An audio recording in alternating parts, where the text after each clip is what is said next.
Suatu ketika bahkan beliau ini protes pada Rasulullah karena kok ini dakwahnya sembunyi-sembunyi terus. Kapan dakwah terang-terangan biar Islam ini segera tersebar? Makanya terus beliau tanya pada Rasulullah, wahai Rasulullah, bukankah hidup kita dan mati kita itu di tangan Allah? Iya, jawab Rasulullah. Kalau memang demikian, mengapa kita diam-diam saja mendakwahkan ajaran kita ini? Demi zat yang mengutusmu, saatnya sekarang kita keluar, tidak usah khawatir. Nah, nanti dalam ceritanya kemudian Rasulullah keluar bersama dua barisan para pengikut awal dipimpin oleh Umar dan Hamzah. Karena yang di depan ini ada dua singa, Umar dan Hamzah, tidak ada orang Quraisy yang berani mengganggu mereka. Bahkan nanti ada cerita lagi tentang keberaniannya Umar ini. Kalau yang lain kan hijrah itu, waktu hijrah ke Madinah, kalau yang lain kan sembunyi-sembunyi, khawatir ketahuan orang Quraisy karena resikonya nyawa. Tapi kalau Umar bin Khattab, dia malah ngabari semuanya bahwa aku mau hijrah. Bahkan ada kalimat yang terkenal sekali dari Umar, siapa yang ingin istrinya menjadi janda, anaknya menjadi yatim, maka halangilah saya untuk hijrah. Jadi dia terang-terangan bahkan memberi kabar, mungkin juga menunjukkan rutenya, nih aku mau ke Madinah.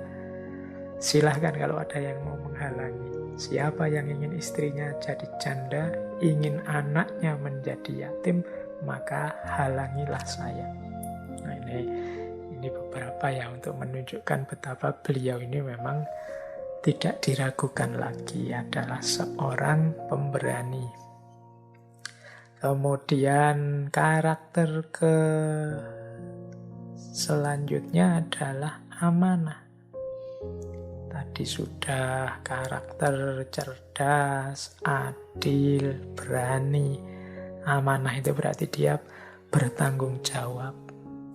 Tahu apa yang harus dia emban, harus dia jalankan. Baik sebagai hambanya, maupun sebagai khalifahnya, maupun sebagai Amirul Mukminin.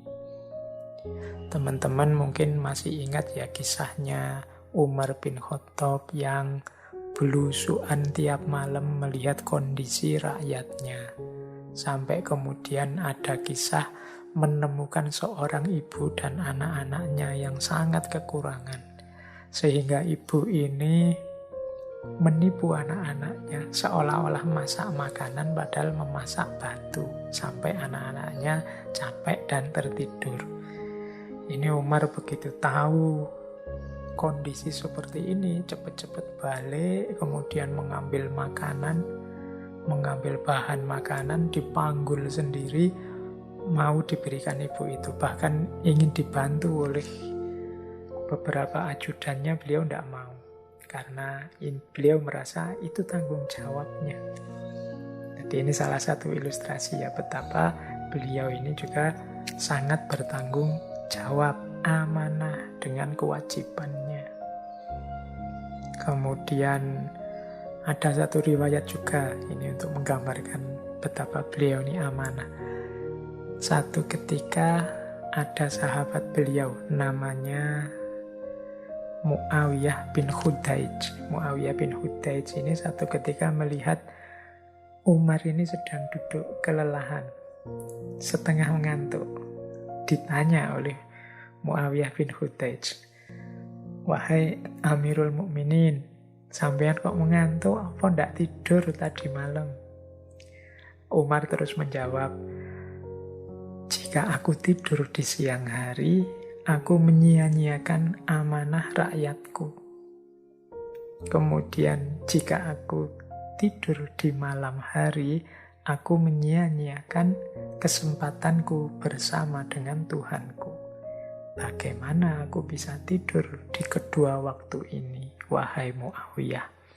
Nah, ini kisah ini ya paling tidak menggambarkan betapa memang beliau serius dan amanah dalam mengemban tanggung jawabnya, baik tanggung jawab pribadi sebagai hambanya maupun sebagai Amirul Mukminin yang bertanggung jawab terhadap semua rakyatnya. Dan yang terakhir, ya kalau ini banyak diceritakan bahwa beliau ini sederhana. Pakaian beliau sangat sederhana, seperti masyarakat pada umumnya yang dipimpinnya. Bahkan kadang-kadang ada riwayat beliau ini sesekali menggunakan baju yang bertambal, jadi tambalan. Ada juga riwayat yang bilang satu ketika umat Islam membuat seragam, mungkin pasukan yang dibikinkan seragam yang sama. Itu ya Umar mengambil juga jatahnya satu baju sebagaimana pasukan yang lain. Jadi tidak menggunakan kostum yang berbeda, mentang-mentang Amirul Mukminin posisinya tertinggi terus bajunya paling mewah, tidak begitu. Seragamnya ya sama saja dengan pasukan yang lain. Bahkan dalam cerita itu kain yang diambil untuk bahan bajunya beliau itu kurang lebar karena beliau kan dikenal tinggi, besar, gagah.